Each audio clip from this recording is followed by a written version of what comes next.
Okay, we're looking at, we're into the fifth step, or step 5, that I'm calling the prospering presence in our 12-step program here to spiritual recovery. Step 5 is I accept that my desire to have and be more is the activity of God seeking greater expression through me. Let's say this together.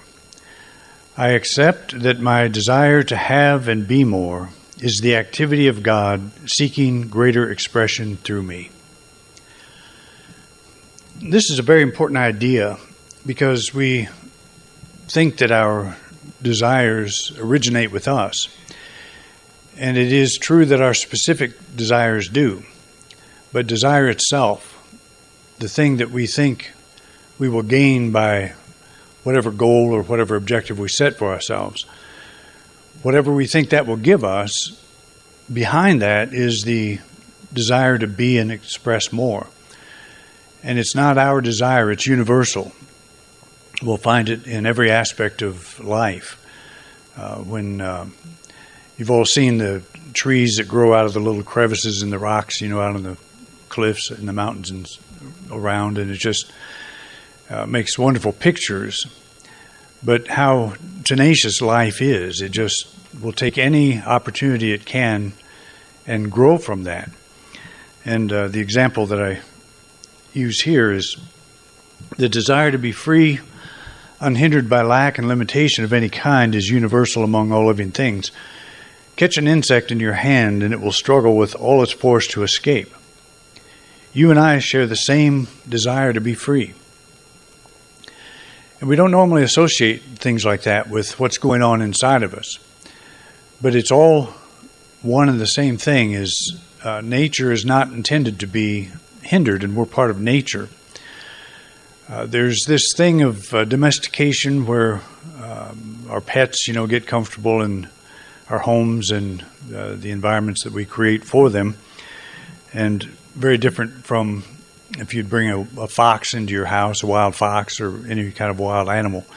They would behave quite differently, even though you might be able to offer them a safer, freer life from your standpoint of view, but from theirs, you would be binding them, so they would do everything within their power to escape. And that's sort of what drives us in our desire for greater good, for greater prosperity, is the desire to be free, the desire to be unhindered by any limitation of any type. And it is, if we stop claiming that as our desire and understand that it is something greater than us, that power greater than ourselves, and we're simply acknowledging that I'm a part of this expanding universe, this flowing universe, and I'm responding to that.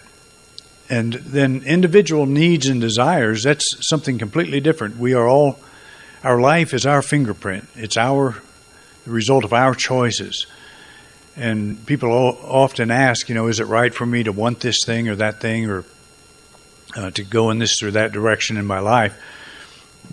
And that's not a question specifically. The question is it right to desire greater freedom? Is it right to desire a life that's unhindered? And will this choice that you're making bring that about? I've had many experiences of people getting into relationships that they felt that the relationship was a godsend, only to find later that it wasn't. And we all know that feeling that we get involved with a person or a situation that feels like it's the best thing that ever happened to us. And it doesn't always turn out that way. And so the question always is not, is the desire to be free okay to have, okay to respond to, or to seek, but is my choice? Is it my choice? Is my choice in line with the freedom that I want? The bank robber desires greater freedom, so he goes and robs a bank. And would you say that his or her choice is the best? Because more than likely, eventually, what will happen to the bank robber is the law will catch up. And just exactly the opposite of what he or she wanted will happen. They'll be incarcerated if they're captured and convicted and all that stuff. But the desire that all people have to be freer is part of the natural process. It's part of the divine process. And so it is right for us to desire greater freedom. And we must employ our judgment in whether or not the choice that we're making will bring that about, will allow for that. And sometimes the greater freedom that we are seeking is not found in the choice we make. It may be found in the explosion of the choice we make, in the failure of the choice we make. We may find that something greater than the choice we made is unfolding, and that we have to make that choice to get it out of the way so we can move on to the next better thing. The question is always, should be asked at a soul level. How am I feeling in myself? Am I thinking that if I change my life on the outside, something inside is going to be freer? Something inside is going to change. How many times have you done that? How many times have you achieved something that you felt would give you greater freedom, and maybe it did for a while, but then pretty soon you're pretty much the same person you were before you got it, before you achieved that thing. And you're still left with the question, what about my inner freedom? How do I feel? Am I free? Or am I depending still on people and circumstances to help usher that in? So that's the dialogue that we should have with ourselves. It's never a question of, is something right or wrong? Is the desire for freedom right or wrong? It's, does the choice I'm making, will the choice I make lend itself to that greater freedom? Or is it possible to achieve greater freedom, a greater sense of freedom and peace, without achieving that thing? If you think about, so often we live in our thoughts, we live in our head, and that's chattering all the time, going on all the time. And we've got this world that is happening there, and we've got it all arranged a certain way, and we see something's out of place, and we want to fix that thing. And if we fix that all the chatter will be peaceful, and that world will be in harmony. But that's not the world that we're trying to settle. That's not the world we're trying to bring peace to. We actually want to let go of that world. And as Jesus said, my kingdom is not of this world. This world is that world of thought chatter, that mind chatter, that internal dialogue that's going on all the time. And we're trying to get that right so we'll feel okay about ourselves. We'll feel right about everything. And we do that. We get that worked out, but then the chatter keeps going and the lack of peace is still there. It's kind of an interesting thing to watch, but what we're trying to achieve is not external success. And we want external success, but we want an external success that matches the internal success. Seek first the kingdom and the rest will be added, is what Jesus said. And that kingdom is the kingdom of freedom and peace, that inner knowing, that inner experience that we're all seeking. We may be caught in the grip of fear or in a circumstance that limits our options. As expressions of God, we desire more because we are more. We're part of that ever-expansive activity that defines our universe. And they say, astronomers tell us that the universe is in a state of perpetual expansion. Some believe that it will go out a certain distance, millions of years from now, and then start coming back, and it may do that. We don't know. That would be a kind of the Eastern Indian ebb and flow of life. That's what they expect. And there's certain periods of time they have named and labeled. But we're not too concerned about that. We are concerned about, is that are we creating an inner environment that allows for that perpetual expansion, that is in agreement with thy will, perpetual expansion, or is it in conflict with it? And sometimes our desires are quite limiting. We focus so much on a certain thing and say, if I can't have that thing, I can't be happy. And that would be a spiritual impossibility. Because on one hand, we say God is omnipresent, everywhere present equally at the same time. So if I'm feeling my peace of mind, my freedom is lacking, it's because my focus is not correctly on God at this moment. And that describes all of us. We all do that. We all look to the outer always. It's easy when I'm thinking about the sale of this property. When you're involved in something like this, you want it resolved, you want it done, so you can get on with the next thing. But the truth is, you can get on with the next thing right now, anytime. So am I saying to myself that I can't be happy until this thing closes, or I can be happy while we're waiting, while we're watching this process, while we're observing this piece of life unfold? And that's always the thing that we look at. Is my happiness dependent on certain circumstances going a certain way? Or have I learned to allow myself to let go and let God, to trust that flowing process? And that's a very personal question that we always ask ourselves. We don't look at somebody else and say, why are you so unhappy, or why are you not watching what's going on inside yourself? You can get this or that thing, but you'll never fully be happy. And we all know people who do this, who are always after the next whatever, to get there. And we've all been there too. We all understand that. That's why we can recognize it in other people. But it's we're on the spiritual path. We're doing this spiritual thing for some reason. And at some level it makes sense to us, and we want to make the most of it. And we want to be able to wake up each day and say, this is the day I have today to live my life. This is the day I have to be either a failure at living my life or success at living my life. And this is the day I can make that choice. I can be conscious of how that happens, of how that goes down. And not always easy, because we just forget. We get involved in appearances, and it's so easy to forget this very simple idea. But we are spiritual beings. We're always going to be spiritual beings. We are already free at the soul level. We will always be free at the soul level. And the issue is, how aligned is my thinking with that truth? Because that's really what this spiritual path is all about. It's about aligning with what is already true of ourselves at the spiritual level.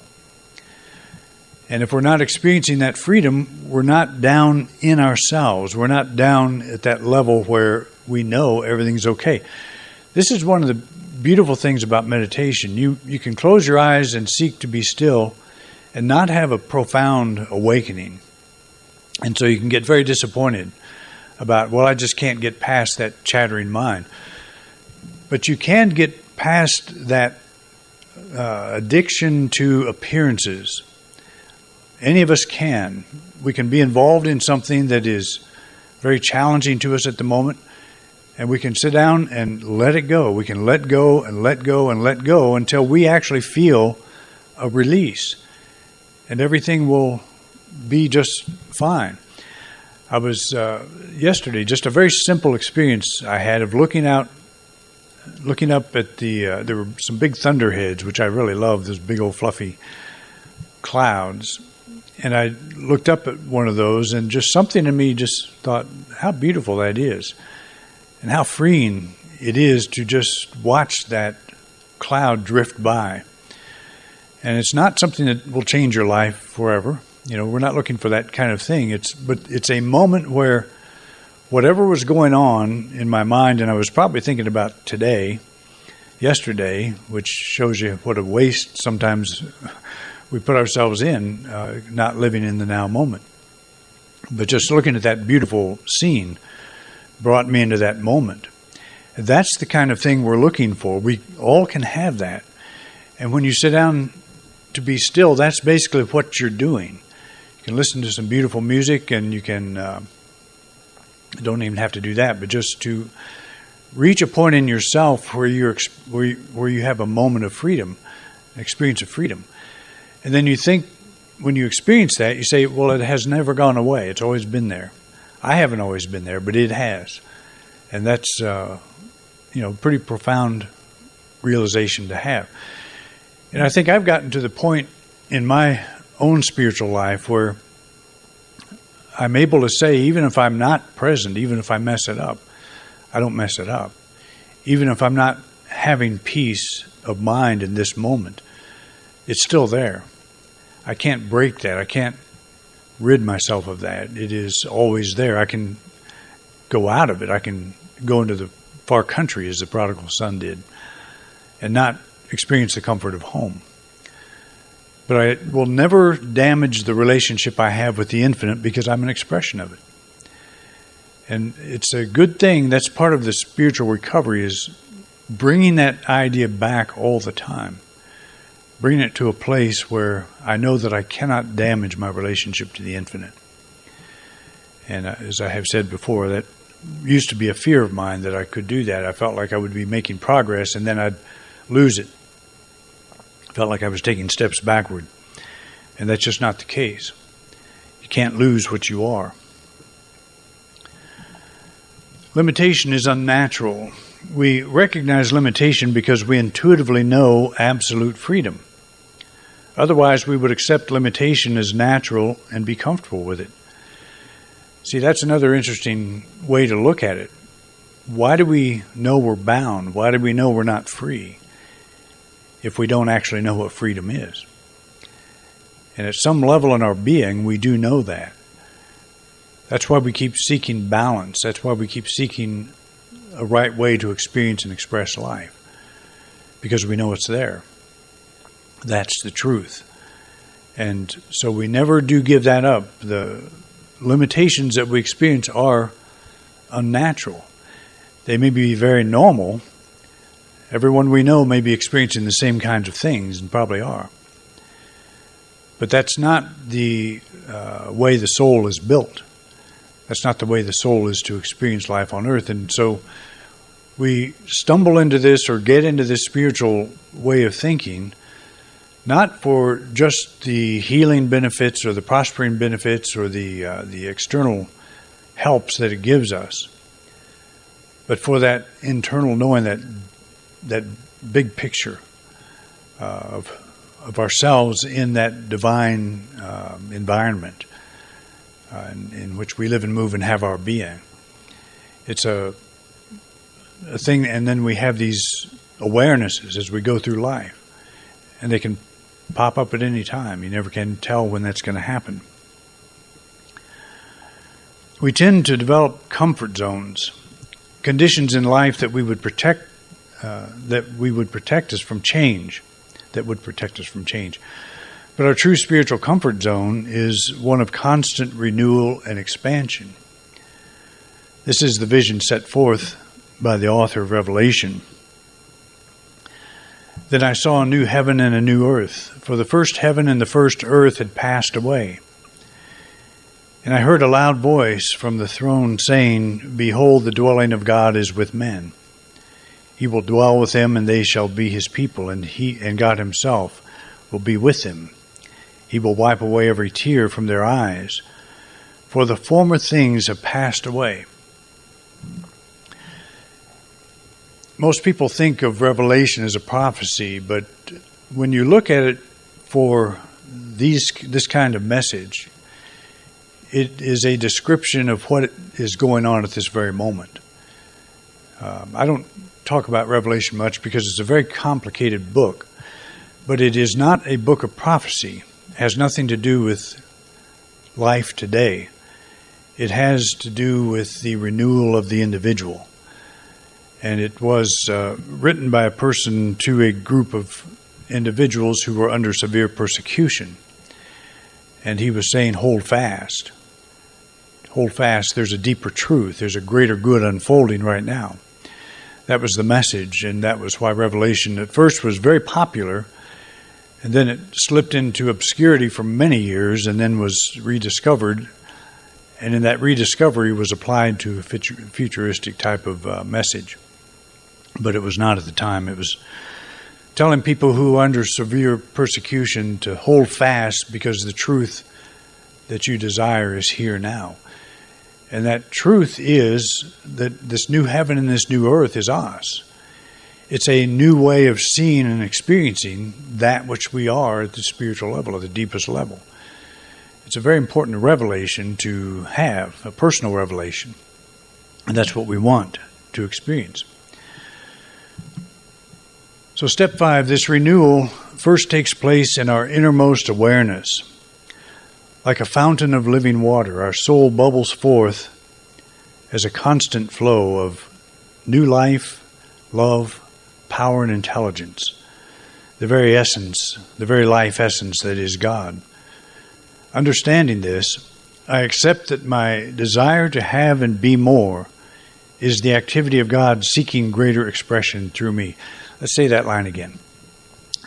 I accept that my desire to have and be more is the activity of God seeking greater expression through me. Okay. Well, thank you for coming out. You've been watching a talk given by Reverend Doug Bottorff here at Independent Unity in beautiful Grand Junction, Colorado. Thank you for watching. Please like and subscribe. It really helps us spread our message. If you would like to support us, you can do so by clicking the button in the right-hand corner of the video screen. We greatly appreciate your support. Thanks again for watching.